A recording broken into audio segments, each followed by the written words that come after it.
Hello and welcome to this episode of Because Language, a show about linguistics, the science of language. My name is Daniel Midgley. Let's meet the team. With me now, he's a teacher who touches the future. He's Ben Ainsley. I'm always so wary of whenever a sentence puts teacher and touches in the same. Yeah. It's just so ripe for awful double entendre. Yeah. And it's just... That just seemed like low-hanging fruit to me, so I didn't go there. What about something that's like viewing, like who sees the future every day? Who sees the future every day? I feel like you haven't made it worse, but you've made it equally bad. You're precognitive? No. The teacher who sees the inner workings of his students. Like, it's just all... No. I don't think I can do this, yeah.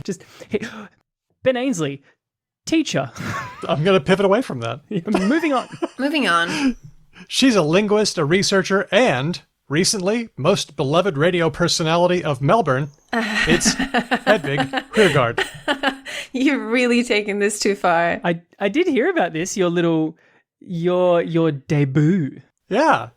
Good job on your ABC Melbourne show with David Astle. Thank you. I just came on. They contacted me. I still don't know how, actually. They contacted me and asked if I could think of a couple of words that I couldn't translate from Swedish to English and if I could come on the show and talk about it.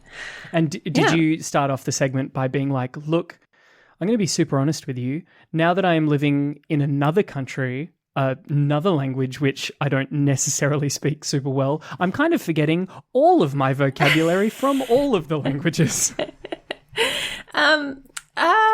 I actually could think of some because I have a non-Swedish speaking partner and I sometimes want to express things to him. And so I just pulled from like words that I struggle telling him about. Let's think of the last time I was angry with Steve. That's right. No, I'm not angry. Just I have to like use a sentence in English and I could have used a word in Swedish. Yeah. I liked sommeloj.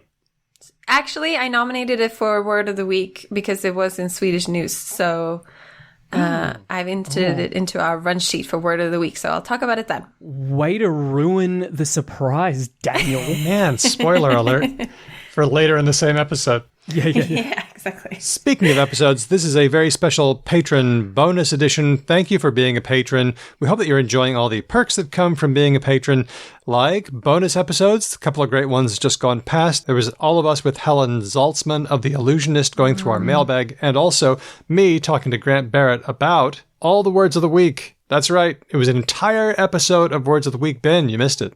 Oh, dear. I know. You got it. I can't believe you did that. Just my soul lost several grams in sheer disappointment.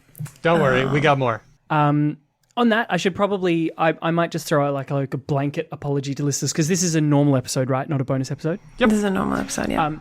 Because of stuff that's going on in my life, I was missing from a few episodes and I might be missing from a few more, but I will try my level best to try and show up when I can. Aww. But otherwise, I will see you guys when I sees you. Yeah. But you got me now. That's it. Got you now. We love you. It's great to have you.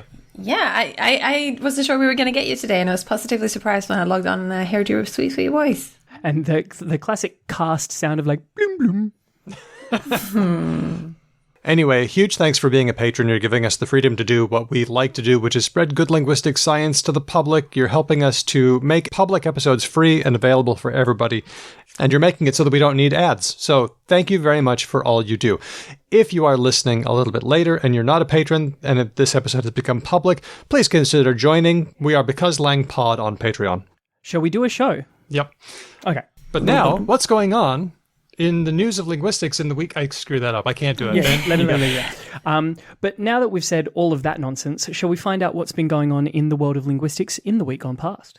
It's new emoji season. You know how I love the new emoji season. I feel like every time this happens, it always makes me think of Hedvig's, like, sort of, in her words, relatively unsubstantiated hypothesis that the people in charge of emoji are over it and they don't want to do this anymore. And every time now there's messages of new emoji, I picture a group of like the sort of people, you know how in like the beginning of a disaster movie, there's that one scientist who's always like scruffled and like papers are falling out of their briefcase and stuff, and they're trying to warn everyone, but no one's listening to them. That's the image I have of emoji people. They like run out of the emoji room, a whole bunch of like papers flying everywhere. They slap down a couple and they're like, yeah, these are the new emoji. Don't ask me about it. I'm going away now. And then they just run away again. But if that were the case, would they have left us with such wonderful emoji this time? Yeah, What have we got? I think my theory is starting to get a dent. Some of the luster has worn off. I'm afraid so. So this was suggested by Lord Mortis on our Discord channel, which is a fun place to visit. 100% one of our greatest patrons. Unicode is scheduled to approve Unicode 14, and they'll be popping up on your devices beginning next year. I'm just going to run down a short list. You tell me how likely you are to use these and what you think that you'll use them for. By the way, before we start that, can you just divulge your top emoji right now? If you go to your recents, Oh, no, I know what it find? is. It's What's a yours? sweat smile. Which one? Sweat smile. Oh, Sweat yes. smile. A person Classic. sweating and then one smiling and then one sweat drop. Yeah. So that's not the same as like tears in the eyes laughing, is it? Nope. Okay. Mine is a smiley guy with crinkly eyes because it's just so amiable. Although monocle guy is coming up. Smiling. I I think I know. Without sweat, without drops. I use monocle guy to say, what is this nonsense? I can't believe I'm going to out myself like this. Now, full context, all right? No context. No, okay, fine, no context. Mine is a love heart. Oh, that's so And sweet. now the context. I don't use emoji ever, right? In text messages, it's just not a thing I do. I'm all about the GIFs. This we have stated very clearly on the show. I'm a GIF man. Emoji is not my territory. But when I text my partner, I use the love heart a lot. You're just a big softie. Stop it. That's what you are. Yeah, look at you. I want to give you a big snug. I want to give you a hat. That's what I want to do. I want to come over to your place and give you a hat. A little hat. A little Put a hat little hat on him. with the Because Language logo. Okay, so here they are. What can I replace the heart with? Okay, tell me how likely you are to use these. Troll emoji. Yes. Oh my god, no, I'm not replacing the heart with the troll, I'm telling you. Child related. Right? Oh, interesting. Charm, little mischievous. I get pictures of my nephews and nieces and all my nibblings all the time, and I feel like a troll would fit very well into that sphere. I like that. I really like the connotation you've drawn there. I approve. Yep. Yeah. 100%. That's Children are good. trolls. Agreed. As a father, could not have said something more honest. I just imagine, some idiot pops off in your mentions and you just a one emoji. Internet troll. Yeah. Maybe. Okay, next one. Low battery. Oh, that's gold. Oh, but then I would have to find it. It's going to be far away in the emoji lexicon, isn't I it? reckon though, if you find it and it hits your regular usage, that's got heaps of shall we say, what's the word? Heaps of mileage, it can go really far in terms of like referring to your own energy levels. Like, hey man, do you want to like come out tonight? Can't. Low battery emoji. Boop. Oh, yeah, that could be good. I think it'll work. Yeah. Okay, next one. Melting face. Not as in Melting Indiana face. Jones and the Raiders of the Lost Ark, but in terms of somebody devolving into a little puddle. Because Does that happen in Raiders of the Lost Ark, or does it happen in The Last Crusade, or does it happen in both?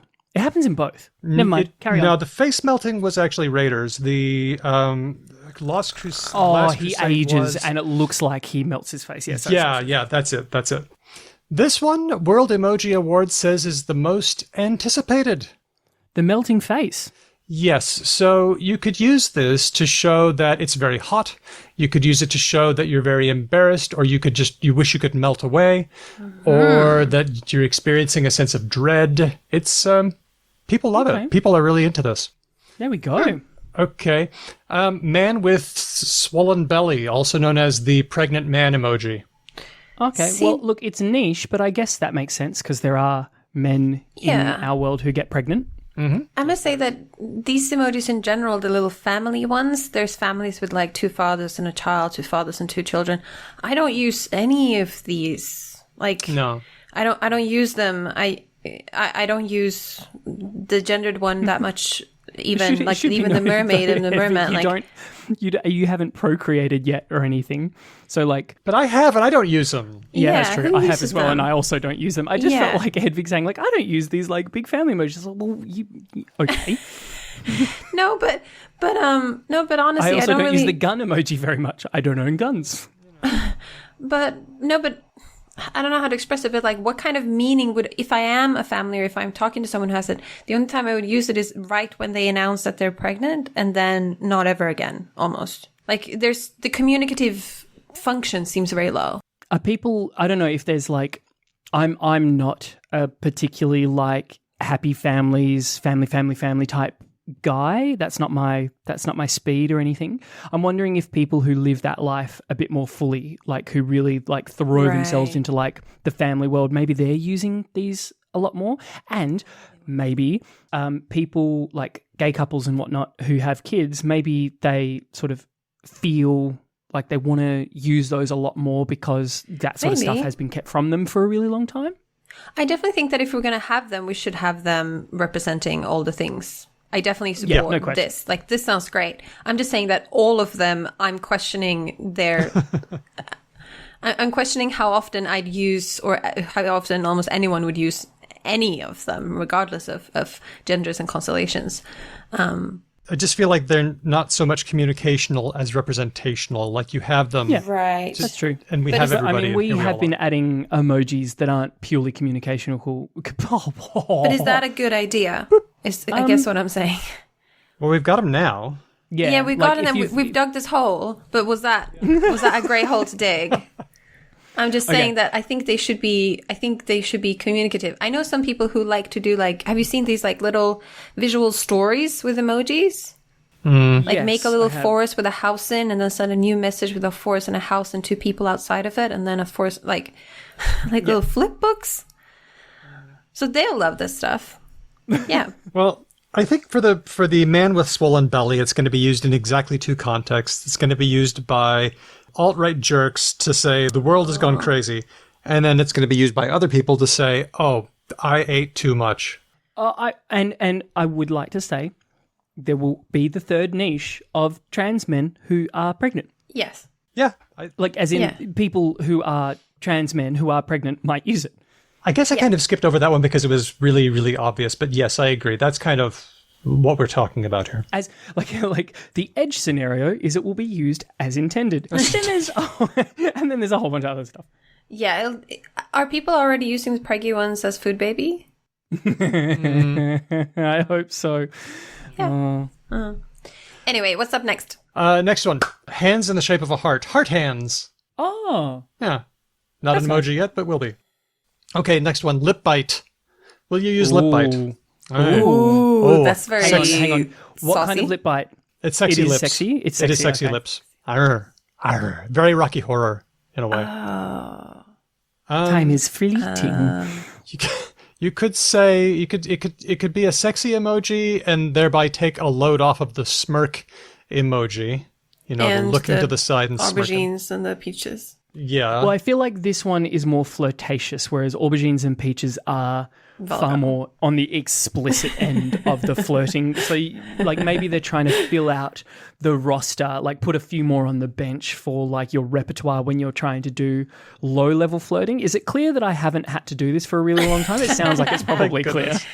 It could be anxiety. It could be I'm feeling anxious or apprehensive. Well, this is why I asked, because if it's not overtly flirty in the eyes, then yeah, I think a lip bite is actually far more anxious and nervous than flirty. I'm going to click this link in our run sheet so I can see the picture and make a call. Okay. I'm not going definitely to. Flirty. Hedvig, I trust. Okay, that's definitely flirty. Well, in that case, it could be used. You know that that thing people do where they have an eye and then the lips and then an eye, and it's just this weird fucking string. Yes. Do that instead of the lips. Eye, lip bite, eye, but and it'll just look. People often do the eye, lip, eye for like the dog was like meep, and then dogs don't flirt. Okay, No, you just described a thing that actually sounds more like a horror movie to me than anything that's flirtatious. So like eye emoji, lip emoji, eye emoji, not an okay string. Yes, definitely retire that in favor of the actual lip bite, coquettish. Let's call it the coquettish emoji. A while ago, Layman's Linguist told us that you could use the sparkly star emoji to signify sarcasm, right? And that has really taken off. There's a new one on the block, mirror ball. Oh. So when something's fabulous. Like a disco ball. I think that would be good for that, yeah. Yeah. It's a disco ball. So you'd be like, hey, everybody, I'm having a great disco ball day. And that basically means like, not just great, but like fabulously great. Or it could be like, my life is a mess. I'm feeling bad about it, but I'm joking about it. I'm telling you. Okay, I see what you mean. Yeah. Not so much sarcasm as almost irony, maybe? Mm-hmm. Yeah. Now that I'm looking at this image that Daniel has sent us with the new emojis, I'm also noticing that there's a heart emoji that's formed with two hearts that sort of in the negative space between the hand, you form the shape of a heart. But there's another heart hand emoji here, which is when you already have two? When you take your thumb and your pointing finger and you sort of combine them, you press them together in two different... this is really hard to explain. But... Show me the money. No, Money. It could be that, but as far as I know, in like K-pop, this is also a heart. Is that right? Yeah, I'm pretty sure. Huh. Do you want to have clattering of keys when I find out, or do you want to leave it at that? I want to leave it that. Okay, great. But I'm pretty sure there's two hearts in here. Yeah. That's interesting. And I love the idea that we can have all the emblematic gestures that mean different things from culture to culture, like the OK symbol and the fingers indicating a small thing, emoji, and so on. Yeah, it's super cool. I've also noticed the America wants you finger. Yes, that's right. That's a bit I don't care for that one. And an emoji doing a military salute. Yeah. Well, it even without the like propagandistic sort of overtones, I also just feel like the way it will be used, it'll just be like, it's very confronting. I don't know. I'm looking at these fingers right now and I'm like, what have I done? You. Yeah, you, me. Ben. Oh no. I'm in trouble. Now, when we get some emoji, we also lose some emoji. So here are the ones that are going to be removed. Oh, really? Vulture, crow, raised little finger, like I'm having some tea. What a shame. Orchid, cooking pot, submarine, chainsaw. I don't think we'll miss a lot of these. The only one I could think of would be vulture and crow. They seem like they could do a fair bit of work. Blah. Well, we're looking forward to all of those. Yes. Let's move on. This one was suggested by Pharaoh Cat, who says, by the way, just as a context, it was NAIDOC week at the beginning of July, the first week of July. Do you want to explain to non-Australians what NAIDOC is? Yes, that makes sense. I have forgotten what it stands for. National Aborigines and Islanders Day Observance Committee. I reckon I can take a stab at this. Okay. In Australia, for the last little while, it's been NAIDOC Week, which is kind of ballooning out to be like a bit bigger than NAIDOC Week. And NAIDOC is our Indigenous representation body. So basically, it's the time of the year where a lot of like Indigenous voices get elevated in various like media channels and that sort of stuff. And you just generally see like a lot more Indigenous-led things doing the rounds, for lack of a better description. Well, Pharaoh Cat pointed out, Channel 10 used Indigenous place names for their weather report, and Australia Post is starting to use them for parcels. Oh my God, yeah. But did you guys see how many butt-hurt, fragile white people started having a whinge about the Australia Post thing? Can we talk about how cool it was first and then the shit? Yes. Let's talk about like whinging whiteys second. So Channel 10 presenter Amanda Jason, an Aboriginal woman herself, gave us this audio from Sydney, or, as she says, Wurrung. Here's how that sounded.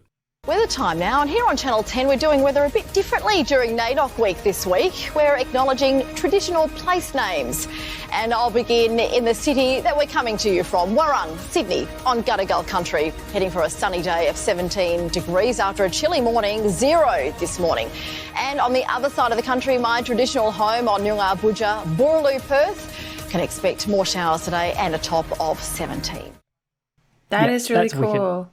And I see here that for Canberra, they've gone with Ngamri / Ngunnawal, which is very cool. Yeah, and I believe that Perth is Boorloo. Is that correct?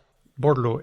Yeah. I hadn't heard that one. That was odd to me. I guess I'm out of touch, but even though I've talked about Aboriginal place names a bunch of times, I guess I missed that one.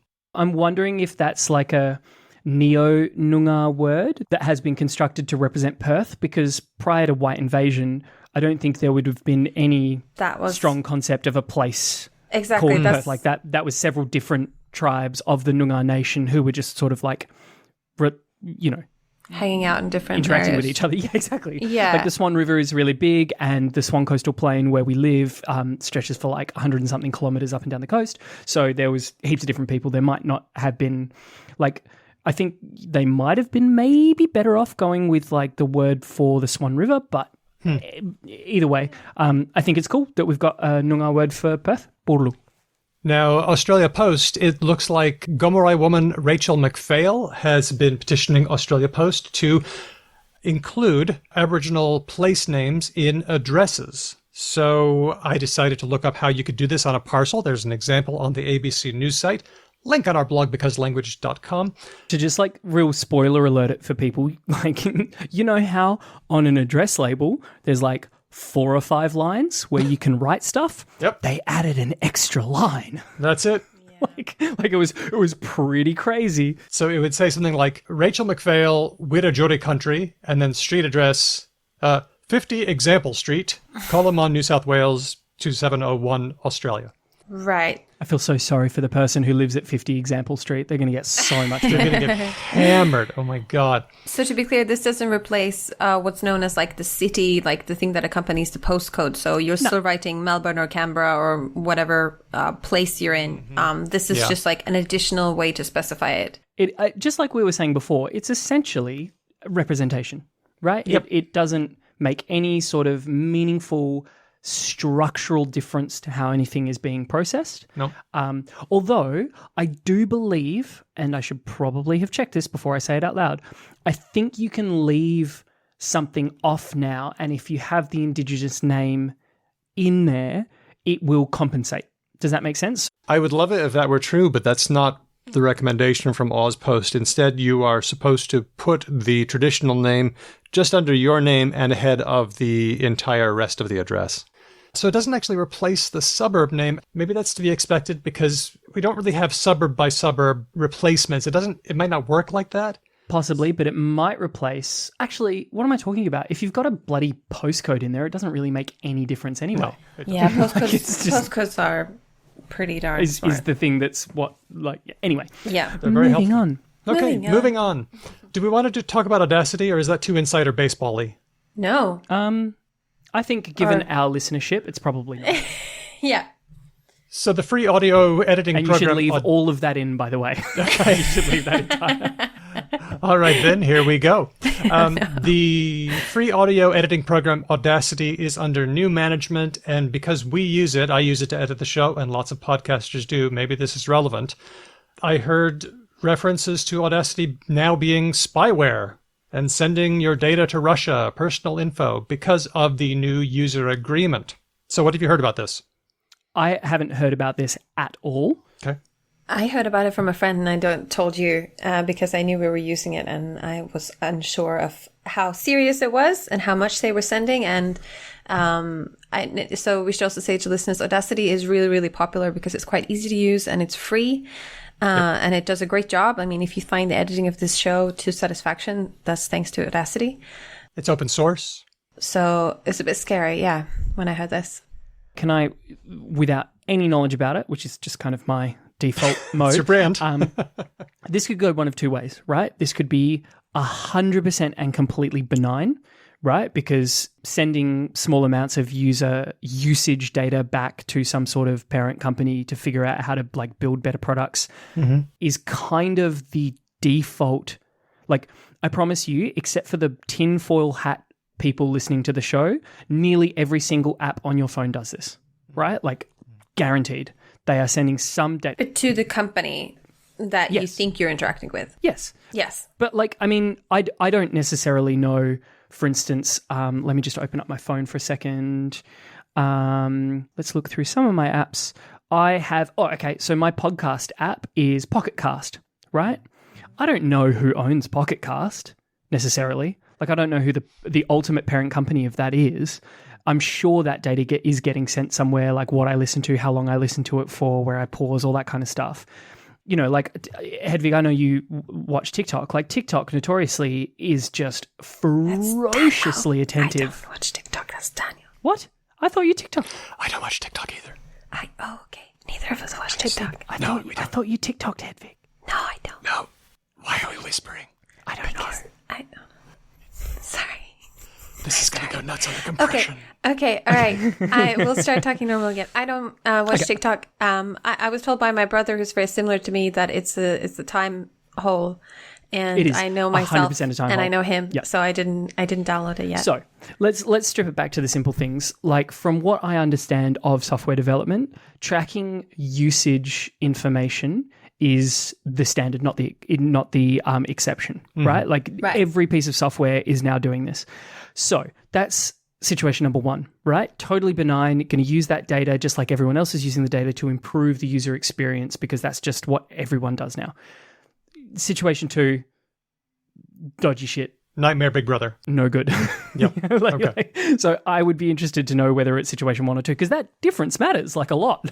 You can find both views expressed online. Here's the facts. It's changed hands. It's now being developed by Muse, which has its headquarters in Russia. The new terms of service say that they will be using telemetrics, and here's what they're collecting. Your OS version and its name, because they want to find out if it crashes, they want to find out what OS it was. I'm calling that. I'm going to keep a tally here, and I'm going to say like normal or not normal. Yep. The CPU that you're using, is it a Mac? Is it Windows? Yep. Okay. Data related to error codes and crash reports. What country you're in based on your IP address. Yep. Why do they need that one? Why do they need your IP? I'm still calling that one. Well, hang on. They don't need your IP. What they're doing is they're using the IP to infer. If the data is being sent back, you would have to know the IP address anyway, right? Like, that's just because that's the nature of that's how network downloads protocols. work. Yes. Right. They claim to only save that information for 24 hours. Do you believe them or not? Finally, data necessary for law enforcement, litigation, and authorities' requests, if any. Interesting. That's the scary part, because what the hell is Given that? that they're in Russia, that last one is the only one of those things that you listed that goes on the dodgy list. Everything else for me was entirely normal, including the what country you're in IP address thing. It says we are occasionally required to share your personal data with our main office in Russia and our external counsel in the USA. What illegal things can people do with audio editing? Nothing, and it's not... Oh, well, they could include copyrighted works, but that's not... B, I think if we want to be, far be it from me to be this grim, but like, you could absolutely use Audacity in the service of some unspeakably fucked up and horrible stuff. Oh, don't... Like if it had your mic and stuff? Well, no, more to the point. Like, let's think about this in terms of what it's being stated as, right? Let's take it at face value. If I'm a user and I'm using Audacity as part of a workflow to, say, edit child pornography, or something equally abhorrent and despicable, that's the reality where I could see this. I'm not trying to pay, like, I am not under the employ of Muse, and I'm not defending them in any way. But I'm just saying, again, at face value, you could make the argument that Audacity as a editing software could be used in the production of bad things. And so, say, the FBI or whoever could come and be like, hey, we found this material and we can tell from its metadata that it was edited using Audacity. Do you have any information about this? Now, having said that, they've just said that they only keep information for 24 hours. So... And also, Audacity isn't an app that's under a password. You open it and you open files and you save the files on your computer. So if you can get into the computer, you can get into the Audacity files. Yeah. So there's nothing, I don't see what the company Audacity can really bring to the table that, like, opening the computer, like the problem is opening the computer. The one, again, if I'm thinking this through correctly, the one thing that I think they might be, that a law enforcement company might be looking to Audacity to supply them with is in your servers, did it say that this computer at this IP address was editing things at this time? Because that law enforcement agency, via some other means, has been able to go, okay, we suspect that this person was in the house, they were the only person in the house, and if we can prove that this was edited at that time, then we might have like a really damning piece of evidence to suggest this was used in... Like, this is so fringe, though. This is so ridiculously fringe. And it also seems like, again, the computer, the OS would keep track of stuff like that better than Audacity. Audacity's not going to remember, right? It's like every person uses Audacity. They're not going to log everyone all the time. Every second what file and not they only edited. that, but we all need to remember the context under which this law enforcement agency clause is being... Like, Russia is so fucking dodgy politically. Oh, yes. Right? Like I think we all just as a society seem to be like, oh, it's like a bit bad, but not that bad. Like, Putin is now essentially like a dictator of that country. We need to state that like incredibly clearly. He has eliminated the competition and he has eliminated term limits, right? Like, there's really no other way you can encapsulate that reality. So the idea that the clause is like, oh, the Russian authorities might need information sometimes, that is a massive red flag to me. Yeah. Well, Muse says that it's not spyware. They say concerns have been raised largely because of unclear phrasing in the privacy policy, which they are now fixing. What do you reckon, Daniel? Are you going to stop using Audacity? Here's what I'm going to do. I am using an old version, 2.4.2, not 3, the newest. I investigated using a different program. A lot of people out there love Reaper. Audition is very good. I have used that as well. Audition's multi-band compressor is par excellence. But can I also throw a third one into the mix for everyone? Yeah, sure. DaVinci Resolve, which is primarily a video editing software, which is free by Blackmagic Design, has a incredibly good and powerful audio editing suite called Fairlight that comes with it. So you could install basically like this video editing app just for its audio editing, and it would be really, really powerful. Okay. Cool. I might wait until there's a forked version. A forked version happens when a developing team decides to take an old version and keep developing it, like as a fork in the road. Which you could still do with Audacity because it's open source. That is correct. Right. So for now, I'm still using it. I'm classifying this as not a big deal, but I am going to disable network features. And that'll do it. Can we also say to our listeners, if you consider sending ideas to Daniel for other software that he could use and they cost money and you're not already a Patreon, just just think hard and think about your life. And if you don't have enough money, that's fine. But just see if you can just think a couple of thoughts along that line. Yes. Yeah. Okay. That was a really good segue, dude. Well done. Thank you. Okay, last story. In our last there was a lot of news. Maybe we need to stop the news now. This is a quick one, and it builds on something we did last time. Okay. Last week we mentioned that there was some work in passing sounds through a guinea pig's brain and into a cochlear implant. Yes. And also, how quickly your tune changed, Hedvig. No, we don't have time. We don't have... Oh my God, guinea pig brains. That's pretty cool. Also, we talked about a piece of work reconstructing birds' songs from bird brain impulses. Yes. And this was also that we could maybe help people with expressive disorders so they could communicate, maybe by thinking words and then having them play through a speech synthesizer. But it was a long way off. That was the goal. Yeah, well, forget all that because there's been some new work by Edward F. Chang and a team from the University of California at San Francisco in which they have someone thinking words and then having them appear on a screen. It's done. How many? So good. So cool. How many words? What's the error rate? How do we know if it's correct? Let's get the hard numbers here. Let's start from the top. Okay. 38-year-old man. He's anonymous, but he's chosen to use the name Bravo 1 because Bravo's the name of the system. 15 years ago, he had a brainstem stroke so that he couldn't talk, and he was essentially paralyzed. He taps out messages using a pointer on his hat, tap, tap, tap, on his screen. So what they had him do was train by giving him words and having him try to say them and looking at what his brain did. Oh, okay, yep. So eventually he worked up to a vocabulary of 50 words. Then they would present him with questions on the screen and have him think the answer, like, how are you today?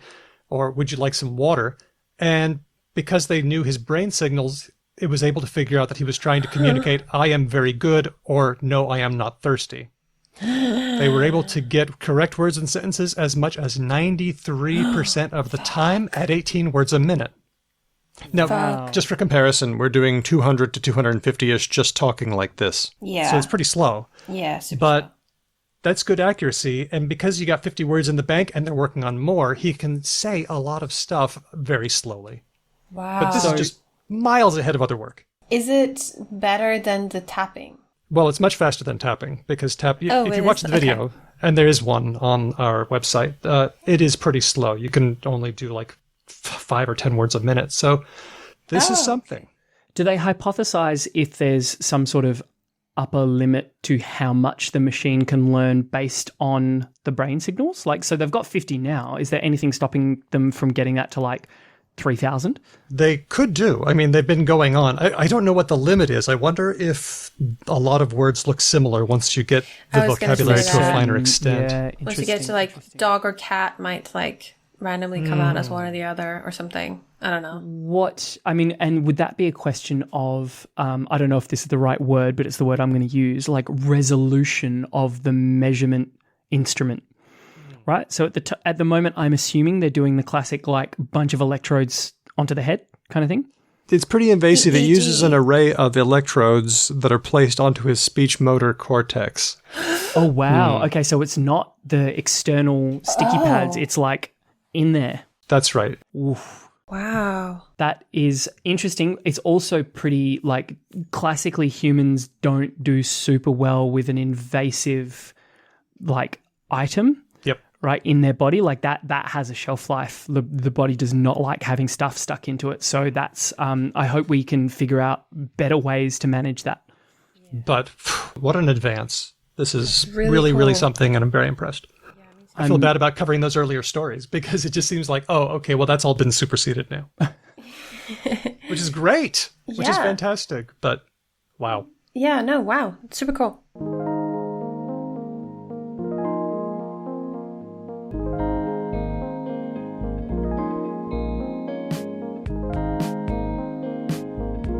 We are on to our main story. Right.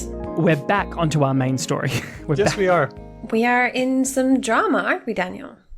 Well, I titled this episode, You're Wrong About Everett, Roberts, Blasi 2015. Kind of tongue-in-cheek here because there's been a bit of angst, a bit of drama. I was going to say, I saw you propose that title. Okay. I'm not sure everyone is wrong, but some people might be a bit wrong about it.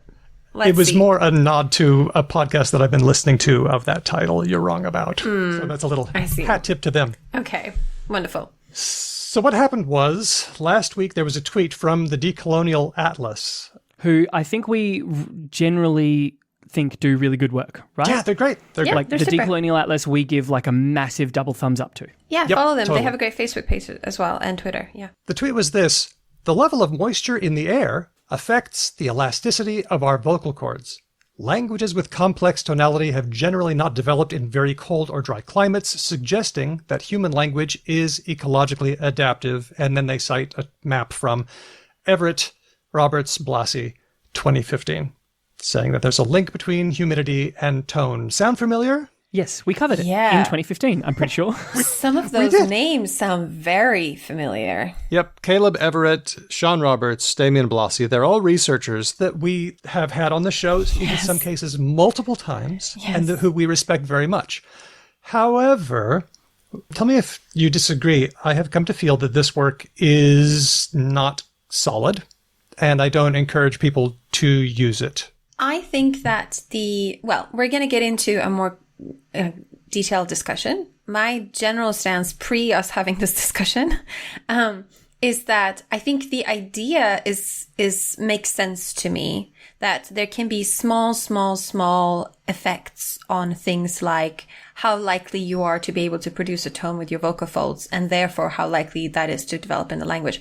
I actually think that isn't too bad of a theory. I don't think it's as crazy as people seem to think. I don't think it means that all of language is entirely ecologically determined. I think it just means there are tiny effects on some parts of language, and I'm fine with that in my world. Okay, well, some of the anger online was, this is entirely wrong from top to bottom. This is complete ecological determinism, and this should never have been done. See, I don't think that... So not what Hedvig was saying. Yeah, so not what I was saying. Also not what the original tweet was saying either. So the tweet from Decolonial Atlas said, wasn't it... Oh, wait, did it start by saying language is ecologically adaptive? Yes. It did. Yeah, that's the trick. That's not really what I think the paper says. It's certainly not ecological determinism for sure. It's saying there might be a small effect on this part of like phonology. So that was going to be my non-linguist question. So we've established what Decolonial Atlas said. We've established what Hedvig thinks. Can we just quickly sort of outline what like Everett, Roberts and Blasi were sort of really properly actually positing with, like, what does their conclusion say, basically? Cast your mind back to the beginning. 2013. Fuck, Daniel. Like, so many shows between now and then. Well, this is a chance for us. And by the way, we will have links to all of the shows because our involvement with this goes pretty deep. So I think we're in a pretty good position to talk about what was going on, how just we to be feel clear, about we it. are rolling super deep back into the Talk the Talk days, like the pre-name change podcast. Like we are Hedvig, well as well, right? Yeah, well and truly. Yeah. Like we're Marty McFly and Doc, and we have rocketed back to like 56 or whatever it was. Okay. So round one, Caleb Everett, an anthropological linguist from the University of Miami, did some work about altitude and ejectives. Now, ejectives are a certain kind of sound where you don't just puff the air out of your mouth. Instead, you close off your throat and do it like a bit like a beatbox. So instead of p, t, and k, it's p, t, and k. Imagine doing a consonant more explosively than you are already doing it. Like that. Okay. Now, Everett noticed that ejectives only seem to occur when there's high altitudes, and he had a reason why he thought that might be. Linguists, including us, including me, we were dismissive. We said, this is not really how language works, because it reminded us of so many stupid stories. Like where people would look at a society and say, well, this society is pretty primitive, and let's try to look at the morphology that they have. Maybe there's a correlation. There's never been a correlation. Languages don't work like that. And so a lot of people said, language doesn't work like that.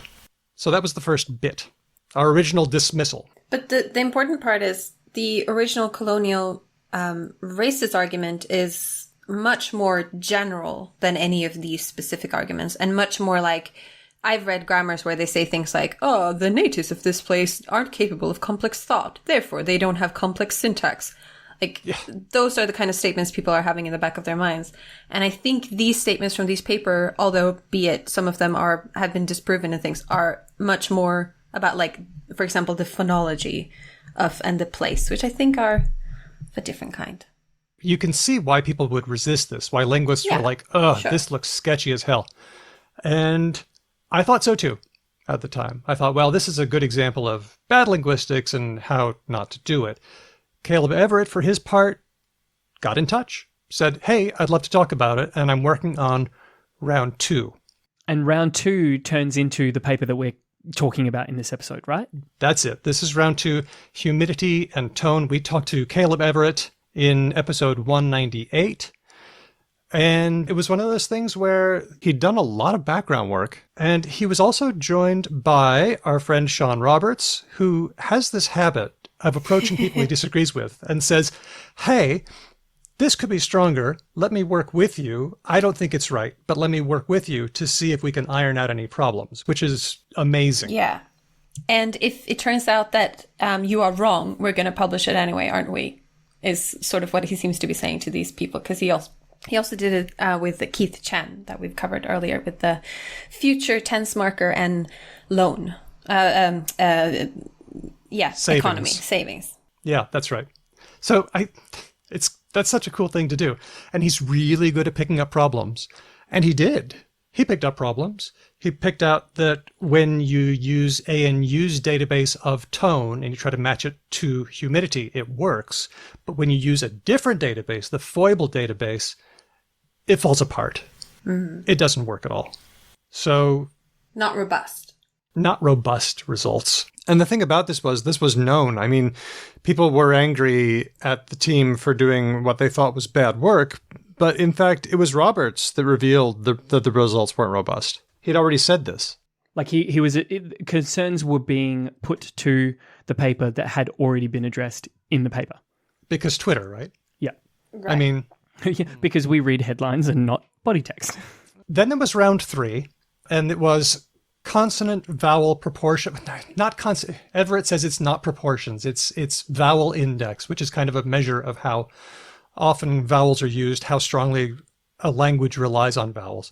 And dryness. He noticed that cold places and temperature. Cold places don't rely as much on vowels, which is why you see crunchy consonant clusters in German and cold places like that, whereas in Hawaiian, they use vowels a lot more. Those are just 2 examples, but it held up, he claimed, over a bunch of languages. We should probably also say that, at least with humidity and heat, these are things that have an equatorial effect. So it's more humid at the equator, and it's hotter at the equator of the Earth. What else happens at the equator? There are lots of things that happen at the equator, which is why in some models... an egg. Not that! On the equinox. There are also a lot more languages at the equator. So there are traditionally, with the way humans have spread out over the world, the equator is a pretty good place to be. So you find a lot more languages at the equator, which means you'll find a lot of things sort of sometimes spuriously correlating with things that also are at the equator. There's also higher biodiversity at the equator. There's a correlation There's more contact. between... There's more contact. There's a lot of things that happen at the equator, which is why in some models, people are encouraged to take absolute latitude, so distance from the equator, as one of your variables, see if any of your other variables are actually just explained by how close you are to the equator. So the equator is part of what's the ghost, or like the behind the scenes thing that's happening in some of these effects, probably. So Caleb Everett kind of toned things down for the 3rd paper. He worked on it by himself. He doesn't talk too much about it anymore, like he used to. And it's kind of gone down to a lull. I haven't thought about this work for a while until the current blow-up, which brought a whole bunch of stuff from 6-7 years ago up again. And that's where we're at. That's where we're at. So is now the time that we just when I say we, I mean you two, just sort of like hitch up your belt loops and sort of just wade in and be like, here is the definitive answer, everyone? Well, I think we should remember how sort of the scientific process works and how we can see some of it working in this case. So we had a bunch of papers that were produced, and then people were debunking them. So in that way, the scientific process worked. You could argue that maybe the reviewers of the earlier papers should have pointed these things out earlier, but they did get pointed out later. I do think, so we should remember that several of these things, not all of them, have been debunked by co-authors of the papers that suggested them, which is quite unusual and pretty extraordinary. Which is why it was kind of maddening to see the tweet pop up and then everyone piling on as if the scientific process hadn't happened. It's like, wait, we're back here? Wait, guys, wait, hold on. You did. I hope you went into every single Twitter fight and were just like, hey, everyone, just so you know, we've got like actually a series of episodes about this. If you want to just quickly go back, just review it all and then speak from a slightly more informed position. I kind of did do that in a tweet. So I think it was good, Daniel, that you started from where you did, because part of the reason why this sparked so much drama and anger was because people think of this as a representative of ecological determinism. And maybe, in all honesty, Caleb Everett does believe in that. Maybe I'm being charitable and thinking that this is a very sort of not even ecological determinism, just like ecology has a little bit of an effect on some parts of our sound system. I don't know. I think the other thing that got a lot of people angry, and that's where the anger sort of converged because of these two things. One was, whoa, that looks like ecological determinism, which is totally colonialistic, which I won't argue with. But the other thing was, this is a bunch of big data tech bro douches coming in here and stomping all over linguistics, which is not true. That's not true. It's not true. But I saw a lot of that reaction from people who maybe had just seen the tweet and didn't know the work, and seen a few reactions from linguists. Maybe we should talk about ecological determinism a little bit more, because I'm still not clear That's about... what I was thinking of, even if we record it now, but then like put it at the front of this section. Yeah. No, I'm happy to talk about it now. What do you think thinking? it is? Because, for example, we've covered other papers on this show that talk about the linguistic niche hypothesis, right? Where you say that the amount of people you have, the size of your community, or the amount of times you talk to strangers, or the amount of second language learners you have of a language can have an effect on you. Now, that could be argued to be a social ecology of a language. Right? And yes. That work doesn't tend to get critiqued in the same way as this, right? And I can see why, because there's a lot of sociolinguists who say language is a social phenomenon. And if you want to hypothesize that language looks the way it does, not because of linguistic factors, but because of some other social factor, then I think a lot of people would say, okay. But if you want to say it's the weather, that looks a lot different. Okay, so let's go back to ecological determinism and just put like a nice big, hey everyone, like this is what ecological determinism is, and here is why lots and lots and lots of people, or lots and lots and lots of linguists think it is like a bad, old school, reductive way of thinking. I don't know why. Like, I'm not a linguist, but maybe one of you two would like to do it. What do you think, Hedvig? Yeah, I think it's a bit hard to determine. Ecological determinism broadly is when you believe that the physical environment of where you speak a language is affecting yourself. And not only your language, but maybe also your community and your personality. I believe there's some racist theories where people believe that the place people live in affects the what's it called? Like the folk personality of a people. Like, this type of argument. So basically, if you say are like a hill tribes people, you might be more inclined to warfare type thing? Yeah, maybe that kind of thing. That's the racist argument? Yeah, maybe that kind of thing. Maybe like people who live by the water are calmer because water is calmer, or things like that. Yeah. Well, okay, so can we just go back? So we've established, one, that the physical environment where you live might have some sort of impact on language, the language that you speak. We've already seen that in lots of ways. So that's what I mean. Like that doesn't necessarily seem like a particularly outrageous or provocative statement. No, I mean, Alice Gaby showed us work where if you live on an island, you tend to talk about direction in terms of seaward and landward. You don't talk about north and south. Right. So then step 2 is that the language...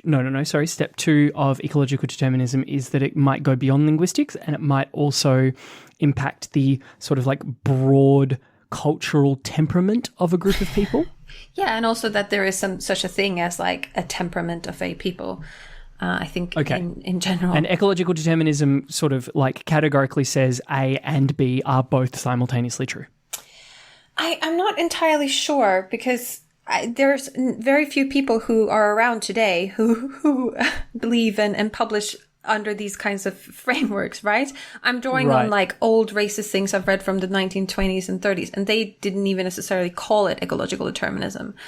So it's almost like an anachronistic describer. Did I use anachronistic right? I don't know. An anachronistic describing word that modern or moderner linguists have come up with to describe a certain school of thought that was held by like pretty fucked up colonial pith hat wearing helmets linguists who would like jaunt about in the colonies and like just be incredible, awful racist people and like write dictionaries and that sort of shit, and they would come up with these like super hokum hypotheses that just absolutely don't stand up to any kind of rigorous analysis. And in general, I should also say, not only saying that the environment affects people, but also saying that there are better and worse people, right? Right. So like, isolating are bad because people can't think in complex thoughts because they have this language, and they have this language because they maybe live in this place or because something. So it's so not just the undercurrent of ecological determinism, or like the not stated thing, is basically like, we think that the environment is having all of these impacts, and pretty much across the board, those impacts make them less good than white Europeans. Yeah, I think that's the at least the worry that is where that's leading. Okay. That makes more sense. I could... an argument you could make for potentially for social niche hypothesis as well. You could say, oh, it is better for thinking to have this and this proportion of second language speakers. I've never heard anyone say that, and I haven't heard anyone critique social niche hypothesis type papers on that grounds, but it is a connection that could be made as well. I should also say that while we were discussing, I quickly did a little Google. So environmental determinism generally is mainly used for the idea that about state formation and warfare and like spread of societies more than this and so type I could of see thing. how that is super racist and That can get really no bad and colonial quite quickly, of like trying to justify and also positioning societies as like on a one directional scale of like progress, and that yeah. There's just so basically one the direction. argument being, most of sub-Saharan Africa is like a melting pot of like war-torn nonsense because it's equatorial, and not instead because it was systemically raped and pillaged by colonial powers for hundreds of years, which would be a far more accurate but also require, accountability as an argument. Or, societies in Europe developed in a particular way, and that's because of the northern hardy climate, and we learned to sail in this way, and that's why we are entitled to colonialize other places, because we are higher on this scale. And also it means that no other empire could exist on any other conditions. So like, if you, like me, like the Follow Civilizations podcast, I highly recommend reading about or listening about the Songhai and the Inca Empire, which do not work this way at all. So other empires can exist in other ways, and environmental determinism doesn't really posit that. And not only that, but like, let's just quickly recap, like, who are the groups of people who had like 2 world wars and used atomic weapons? I can't remember. Is it the so-called like super enlightened advanced ones? No, we're super rational all the time over here in Europe. Yes. Yeah. Oh, just so rational. Only rational all the time. Right. So now that we've established exactly what ecological determinism is, and hopefully we'll put that like back at the start of the section. So basically the furor. Oh no. Well, there are many furors. The current furor that was kicked off by Decolonial Atlas was basically that a element of this paper has stated that first bit of ecological determinism, whereby the environment and its physical realities, humidity, altitude, that sort of stuff, temperature, whatever, might have an impact, a small impact on specifically speech artifacts, right? Like phonemes and that sort of thing. Mm-hmm. And because it has one part of a couple of parts of this ecological deterministic school of thought from like 1 billion years ago and is super racist, people are super touchy about it. I think so. And I think linguists have a reaction. I'm going in a slightly different direction here, but it feels like linguists get annoyed when people posit that language is the way it is because of spooky reasons. So having environment influence language seems spooky. It doesn't seem like a social thing. That doesn't make any sense to me. To reach down to the phonology level, I mean, I think it's not a dumb idea in total, but it does seem like something that linguists would say, well, that doesn't work that way. Just like with Sapir-Whorf, the idea that language influences thought in spooky ways. Like there are lots of ways in which language does influence thought. Like, the wording in a survey, that's language, and it can influence the way you answer on the survey. But that's not what linguists object to. They object to language influencing thinking in spooky ways, like the amount of money in your bank account or whatever. Yeah, that one was definitely weird. Do you know what this mostly reminds me of? Every time we've ever done a story, which I'm going to call Is the Animal Doing the Language story, right? Yeah. Of which we've done like fucking dozens now. Yeah. Never gets old. Never gets old. Always, every single time what we come back to is like, no. but they are doing nice this one, like, no, but they're doing this one thing that is like language, even though the bigger picture is this is absolutely not language. They do this one language-like artifact, and that's a bit interesting. It seems to me like that's kind of what this paper basically said, which was that there is a small but measurable effect on phonology based on like relative humidity and temperature. It's not a broad brush. It doesn't mean like everyone who lives in like high altitude places only uses like harsh expletives or vice versa or anything like that. But like there is a small but measurable effect, and here is all of the work we've done to like compensate for reasons why this might be spurious data, of which it sounded like there was actually a fair bit of work done. There was a fair bit of work done, but then this takes us to another objection to the work, and that was you can't statistics language. You can't statistics language because, I mean, of course you can statistics language. I was about to say, like, can. What? We can argue about like sample sizes and effect sizes and resolution of data and like good and bad statisticing of language. I think definitely we can have arguments there. And I think, for example, one of the reasons that some of these papers were debunked because they didn't statistics language the right way. But I think you can say something. Yeah, like that's the same question you would have with any statistical analysis though, right? Like you're never not going to worry about your n size. Well, there was just a lot of slop. I mean, every database is going to have some slop, and we put up with slop because the world is sloppy, but we want to study it anyway. But you start with a map of languages, which is going to be sloppy, you know, because dots aren't languages, but for the purposes of the study, we'll accept it. Then you move on to a list of language families because you want to control for family resemblance, which has its own kind of slop. Then you go on to a map of tone, which can be very sloppy again. Then you go on to a map of humidity, which has its own kind of slop. So now you got 3 or 4 different layers of slop, and you're putting them all on top of each other, and it's just sloppy, and hardly anything maps onto anything anymore. Then you bring in the colonial stuff, and then you're like, what a mess. And this is misguided top to bottom. And this is the criticism that I've seen. And I can't fault it. They were right. You can't fault the criticism. Well, some of that criticism is better than others. So for the language as points and language families, the reason why you're having that data in at all in your study is because you want to have a control for those type of effects. So you want to know if tone is in fact inherited, and if there's a family that happens to be at the equator where there's high humidity and they all inherited tone has got nothing to do with where they are. And in that case, having a sloppy tree or having a sloppy spatial data is so much better than not having it at all. Like the alternative is to not have any kind of family tree or geographical control whatsoever, which is always worse in these kinds of studies. So the slop there is more acceptable, I would say, than the slop in the tone database. Yeah, definitely. Another thing that happened was a lot of linguists were very critical of this work because that's not how language works, in quotes. And what can I say? In retrospect, it turned out that they were right. Language doesn't work that way. And I certainly don't want to say, oh, come on, you don't know how language works. Because these are people whose job it is to tell us how language works, and I really want to hear from them. I've learned a lot from them telling me how language works. But I do get nervous when I see certainty about how language works. Yeah, that was that was going to be my question. Like, isn't how language works simply an idea made up of studies like this one? Yeah, exactly. And this is furthering our belief, our knowledge about how language works. Yes. Somebody told me once that you can have certainty or you can have wisdom, but you can't have both. Oh, wow.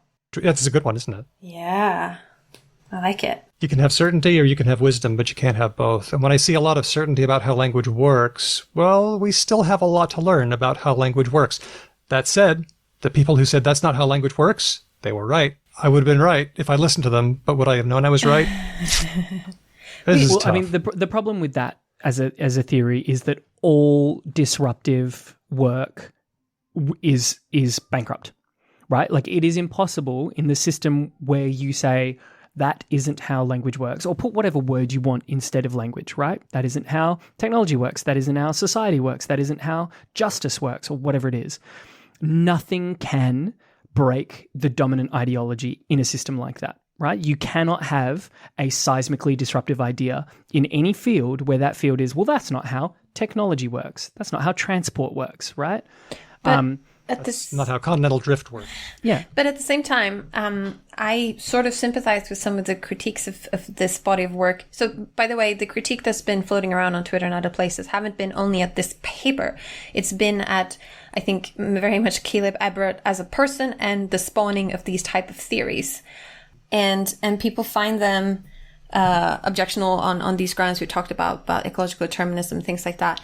But we should also say that we don't want to be hyper-rational and free-thinking and encourage people to do research on why colonialism is great. Like, there's some free thinking that we do want to discourage, isn't there? Yes. 100%. Then we'd be the Joe Rogan podcast and we'd be like, Yes. well, why can't we just ask any questions? We're just being rational. So I think Sam Harris is not someone I want to be. No. Yeah, exactly. Then we can talk about whether in this place that was well placed or not. But I do think there is something to be said for not like a total open mind of free thinking and asking any type of questions, because questions come with potential harm. Asking questions like... Then you get, what's his name, who did the study about like different races and their IQs. And just gross. Right. If you're not informed by humanity, then your science comes to nothing. It really does. Exactly. So people that I love in linguistics had good reasons and some bad reasons for opposing this work. I think the good reasons are that the results were not robust. The effect size was tiny. And it was, even though they tried to be very rigorous about it, it did try to reduce language to some simple variables, and it ignored questions about, like, how do we model who speaks a language? What about learners? What about degrees of fluency? Can I ask Hedvig, as the as the person on the show who I think we can call, and no shade intended, Daniel, the real linguist. I wasn't going to say real linguist. I was going to say the like boots on the ground working linguist. Yeah. What would a paper have to do to kick you off? Like, what would a paper have to do for you to dust off and be like, straight up, academically speaking, this is fucked? Some good things to look for, I think, in papers of this kind is, first of all, if they did any control for family tree or space. If they haven't done that, then their conclusions shouldn't be really trusted, because there's something called Galton's problem, which is that you can get languages that have inherited a trait from a common ancestor, so a parent, and then that parent has had a lot of offspring, and that occurs in a particular place, and you get an overblown effect of being in that place and having that trait, where in fact the reason why they have that trait is just because they all inherited it.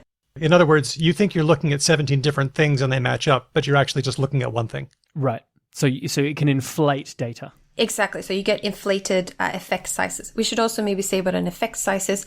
Effect size is a term that is used to describe, okay, sure, you found a statistically significant effect for this variable on what you're trying to predict, but how large of an effect was that?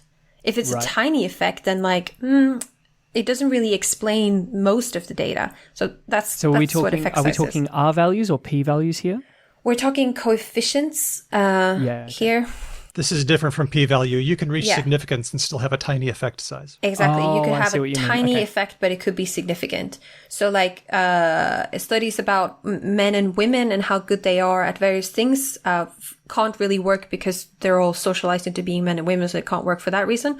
But very often the effect size of what they find is also very small. So like men could be slightly better at spatial rotation tasks in their mind, but they're not that much better. Right. That's so like there's more variability inside each individual gender than there is between the two genders, that sort of thing. Yeah, that sort of thing. So I would look for what's called philo control, so control for phylogeny trees, and I would look for spatial control, so control for having borrowed the trait because you're next to each other. And then effect size, those three things would be things to look at a paper, definitely. And if they don't, What about the anti-human angle, like the social justice angle? Can we look at that and say, this is fucked? Yeah, we definitely can. We definitely should ask if the theory is well-formed and if the steps in between. I think a lot of what you called earlier spooky connections is to do with there being a lot of steps in between. So if we take the example of the having grammatical future tense on your verb and a certain kind of behavior in economy, modeling and theorizing the steps in between that there's quite a lot of steps in between that. Not parsimonious. Thinking about the future, okay, and then what does it mean to think about the future, and what does it mean to think about it with this verb affix as opposed to something else, and then what does that mean about thinking about economy and the future? Like, there's a very long connection in between those points, and I think if you have a theory that has a very long spooky connection between two things, and it could also be argued that it disadvantages certain people, then I also think that's probably a bad theory. So here are some things that I've taken away from this event. Number one, Everett, Roberts, and Blasi were not doing shoddy work, and they have not harmed linguistics. This is a case of science working, not a case of science not working. The problem is a linguistic communication problem. Twitter, in particular, has a terrible dynamic. Short tweets are not great for nuance, and the group effect means that it's easy to have dog piles. The next thing is I think that we should expect stuff to come around again. We need to get used to it. This is the nature of the skepticism game. Things that have been debunked, they just keep popping up. I can remember the last time that astrology was popular in the 70s, and now, 50 years later, here it comes around again. These things just come back and back. We need to get used to that.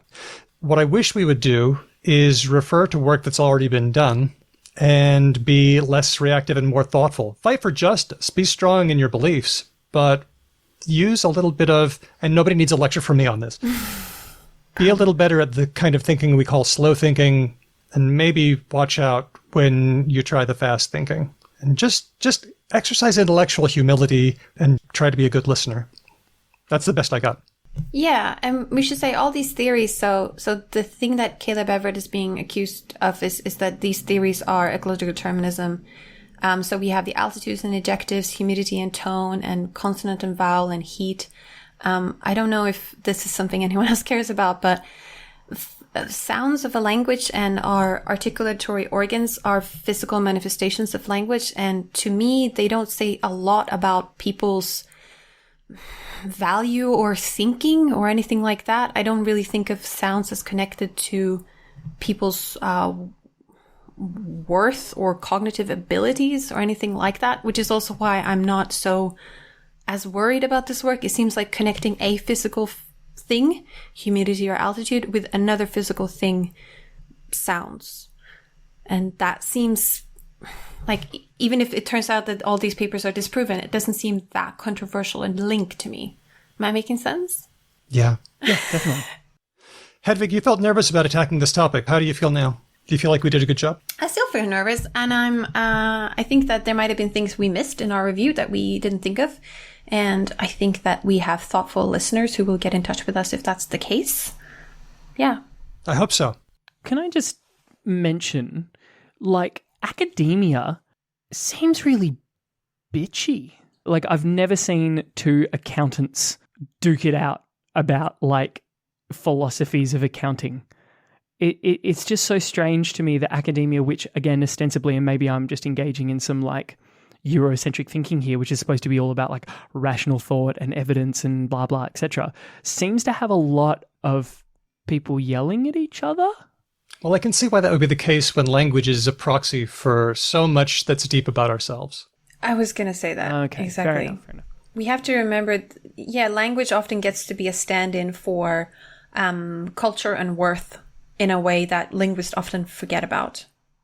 Okay. Yeah. So that enough. said, my ex-boyfriend was in physics, and they also shout at each other, and atoms don't have feelings. Mathematics. Oh my god. So, does the maths community you have a point. I think we spend all of our time sitting in front of computers and writing words and manipulating these mental objects in our mind, and we get very invested in them. And then someone comes around and sort of pokes a hole at it, and it's hard. It is challenging. It's hard when your product is all mind. Mm-hmm. I think it gets more connected to you as a personality in that way. And that gets harder than when people critique it because it feels like they're critiquing you. I don't know. Well, thanks for listening, everybody. Please tell us what we got wrong and yell at us. As always, be kind.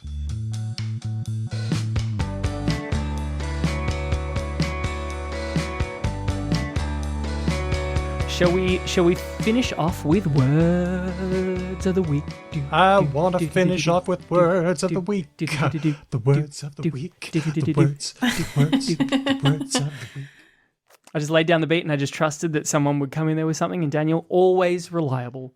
Hedvig, where were you? Was it good? Probably not. Did it work? Also probably not. But it happened anyway. It all comes together in the edit. First word of the week, suggested by Pharaohcat. Man, between the two of them, Lord Mortis and Pharaohcat?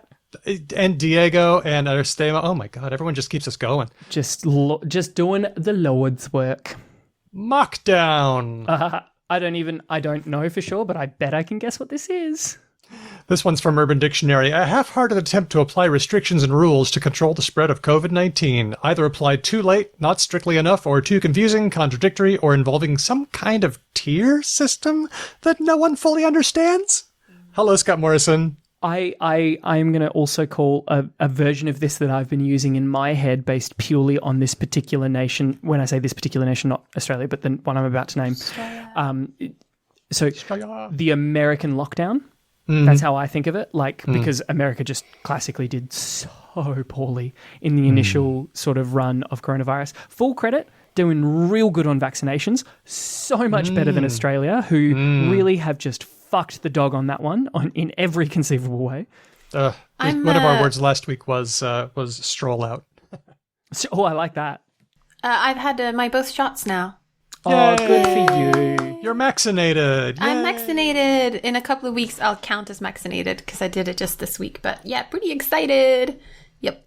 Yeah. It's taking every power inside me not to ask which one you got, because I'm finding that question now in Australia in particular has like so much weight attached to it. We're young and sprightly, or at least somewhat, except me who's like sleepy and have a back problem. But my husband is British and I'm Swedish, so we got the one that's appropriate for that. Okay. Which is... Fair enough. Which is? You should... No? No, I don't know. AstraZeneca is a British-Swedish company. Oh, I didn't realize that. Okay. Yeah, British folks tend to skew Astra. I'm over 50, so it's Astra all the way for me. Fantastic. Enjoy your 1 in a million chance of blood clots. Yeah, I'll take it. What about you, Ben? You're really on the line. Oh, my friends, I am thoroughly unvaccinated, and that's because every time I've gone to the Australian "Would you like to vaccinate yourself" website, one of the following 3 things has happened. The website has said, no, we don't want to vaccinate you, go away. Yep. The website has not worked because we are in lockdown and every motherfucker in Australia is trying to get onto the website. Or 3, it says, oh, great, yes, there's doses available for you. Let me take your information down and we'll contact you, at which point no one contacts me. Yeah. Okay, frustrating. In other frustrating news, this one's from Aristemo. You know, it was kind of hot in the Pacific Northwest where I hail from. It sounded fucking hot. Yeah. I can't believe it. I'd never even seen it here. Oh my gosh. Like, so I feel like saying to people, this is not, first of all, when we hear about like there's a 35-degree heat wave in Britain and they can't handle it, and people from places like here in Australia, we just go, like, that's not fair. And that's not a thing that we should do, because none of those places are set up for conditions that hot, right? Like if you have a 35-degree day in a place where there is no air conditioning, that's a really fucking shitty place to be. But we're not even talking about that in this instance. We are talking about temperatures aligned with like what we get in Perth. And just so for everyone who's like listening, not from Perth, it can get really hot here. It can get like 45 degrees in the summer, which is like 110 in the old money, I think, Daniel. A little higher, 113-ish. So, like, definitely hot. And that's happening in places, again, that don't have widespread air conditioning at a residential level, right? Like, an air conditioner is not just a default thing in every house in Portland. It just doesn't, you wouldn't need it. And so that's awful. That is an awful situation. So, the word from Aristemo, cooling center. Yes. A cooling center is an air-conditioned public space set up by local authorities to temporarily deal with the health effects of a heat wave. Yeah. And so they're having them here. It's great. They were also a thing in France. Do you remember a couple of years ago when it was really, really hot in Europe as well and people were dying of heat wave? Yep. Yeah, they also, France did cooling centers as well. So they're a public space where there's also AC, right? Yep. Yes. Yeah. And this is the thing that Australians know about as well, because when you are like poor and in your 20s, or if you're just not a wealthy person and you can't afford air conditioning at your property, or you happen to live in like a divey rental property that doesn't have air conditioning because like landlords don't care about you, then like we would, go to the movies, or we'd go to a shopping center or something like that just to get a little bit of respite. Yeah. Finally, Moraya. This was the winning word for 14-year-old Zayla Avant-Garde. She was the winner of this year's Scripps National Spelling Bee in Washington, D.C. First Black American winner. Really, really like that. That's amazing. Can we just for a second talk about this kid's last name? Oh, Avant-Garde. I wondered that myself. Avant-Garde. It turns out that her father drew inspiration from John Coltrane, which is very cool. That's Super amazing. badass. That person is 100% either a supervillain in waiting. No, fashion designer. Or, oh my God. Yeah. Or no, but see, this is the thing. There'd only be a fashion designer in like a super, super twee anime where every character's name is like what they do or whatever. That's why I think they're either like a supervillain or they're going to be the person who like collates all of the heroes together, like the Nick Fury type, because they've just got such a fucking cool name. That is a very cool name. Well, she's a supervillain who can spell, that is for sure. She won by spelling Moriah. Can you tell me what it means? Is it? Wait. Can I guess before you even tell me? Go for it. Moriah. And you don't have to spell it. Is it like a kerfuffle? Is it a fight? Okay, that's Ben's guess. Hedvig, your guess. Oh, I'm also guessing out of the blue. Is it a feeling of coming together? I don't know. I love it. I love it. No, it's not. Is it A, a wind that signals hot conditions, B, a valley prone to flooding, or C, a kind of flowering citrus plant? C. Citrus. Yeah. I don't know why, but it feels right. You're both right. Moriah comes from Did we the... know that? I had no idea. Nice. It was named after Swedish botanist Johann Andreas Murray, and that's why the word is Moriah. It's kind of a Latin derivation of his name. So congratulations to Zayla Avant-Garde. Go watch the video. A copy is on our website, becauselanguage.com. The dance that she does, I want to feel like that someday. Oh, really? I love when we see things like that. Yeah. Hedvig, we got one more from you. Yeah, we got one more from me. So I was on the ABC to talk about words you can't translate, and one of them is my word of the week. So this is a Swedish word that I struggle translating into English, and it's sommarloj. Love it. And what does it mean? It means, it's an adjective that describes when you are lethargic in the summer, and it was used to describe journalists not having a very lukewarm reaction to a political scandal. Oh, Yeah. I like that. So like basically a thing happened that should have got a big response, but then journalists were just feeling a bit lethargic because it was summer and they weren't really paying very close attention. So it just kind of... I like Summer lethargy. Yeah, summer lethargy. Yeah. I like that. You were talking to David Astle on ABC Radio Melbourne. Isn't he lovely? He is very lovely. That was lovely to talk to him. And you got to talk about the show as well. Yes, I got to talk about the show and how much I love Australia. And yeah, it was great. You can listen to that as well. We'll have a link to that on our blog as well. So, Mockdown, Cooling Center, Moriah, and Sommerloj. How did I do? Very good. Thank you. But the compression, you guys, the compression. Yeah, I'm going to whisper Okay, and then let's I'm going to read. talk really loud. It's going to be great.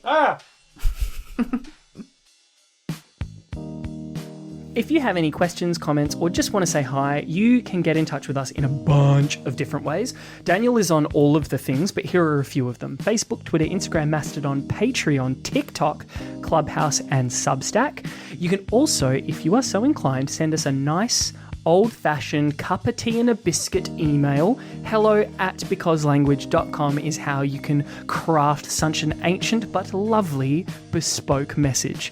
Hey, if you want to help the show, obviously there's a bunch of different ways you can do that. I'll let Hedvig talk about becoming a patron, but you can also big up the show. Just tell friends about us. If you think this is a cool podcast and you think other people would like it, you should definitely do that. And in relation to that, the way you do that for strangers is by leaving us a review. So if you want to just review us in like Apple Podcasts or wherever you get your podcasts, that would be awesome because it just makes us look really good and it will put us into more ear holes of more people, and that would be great. Yes, doing all those things is a great way to spread the word about this show, and we'd be very grateful if you did them. You can also support us further by becoming a Patreon. And one of the wonderful things you get by being a Patreon is you get to be temporarily flooded by me throwing lots of science news at you and asking you to pick which ones should go on the show.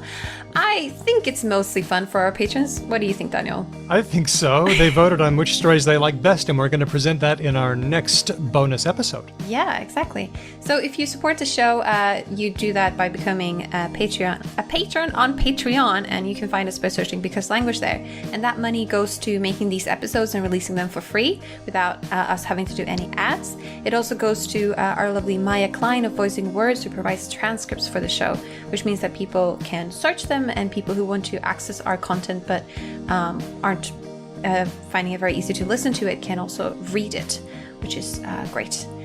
We want to give a special shout out to all of our top patrons. So here it goes. I'm going to try and see if I can do it in one breath. Okay? Dustin, Termy, Chris B, Chris L, Matt, Whitney, Damien, Joanna, Helen, Bob, Jack, Kitty, Lord Mortis, Elias, Erica, Michael, Larry, Bin, Christopher, Andy, Mai, James, Nigel, Kate, Jen, Nasrun, River, Nikolai, Aisha, Moe, Steele, Andrew, Manu, James, Roger, Rian, Jonathan, Colleen, Glyph, Ignacio, Kevin, Jeff, Dave H, and Andy. Wow, I'm impressed. I didn't think I would do it, actually. About Jonathan, I was like, I'm not going to make it. Your lung capacity is impressive. Thank you, all of you. Big thanks also to our newest patron, Samantha. Our theme music has been written and performed by Drew Kreplyanov, who's a member of Ryan Bino and of Didian's Bible. Check out their new EP, No Caveat, on their Bandcamp page. Thanks for listening. We'll catch you next time. Boy love. No, Because Language. God. That's funny.